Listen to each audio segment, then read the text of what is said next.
হাড়ির টাকা দিয়ে 10,000 টাকা হাড়ির টাকা দিয়ে আমরা 1.5 বছর ঘের করি। আমরা 80-90 বিঘা ঘের, ঠিক আছে।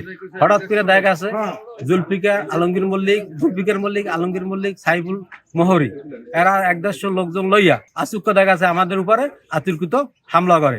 আমাদের দেখা গেছে যারা ওই ঘেরে শহীদের ছিল আর আমরা যারা ঘের করি পার্টনারে তারা প্রায় 5 জনের মতন আহত। একজনকে খুলনা লই গেছে আর 4 জন আইসিইউতে আছে, চিকিৎসাধীন আছে। জাহাঙ্গীরের নেতৃত্বে রুমি, জনি, তারপর রাজু, এখানে 50-60 জন লোক আইছে।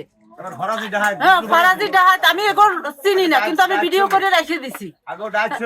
এরা আইসা হামলা করছে, হামলা করে এই আমার প্রথমে আইসা আমার ডয়ার প্রথমে ঢুকতেই আমার ডয়ারটারে খুললা, মানে আমি সবসময় এরা তো আমার দোকানে আসে যায়, আমার হয়েছে রোজার মাসে যা বেচা কিনে করছি 1.5 লাখ টাকা ধুই দিছে। আমি 2 দিন পরে এটাই যাবো, ওই সিট আনতে যাবো। তারপরে হাতে যে যেখান থেকে পাইছে আমার সিটগুলো সব নিয়ে গেছে।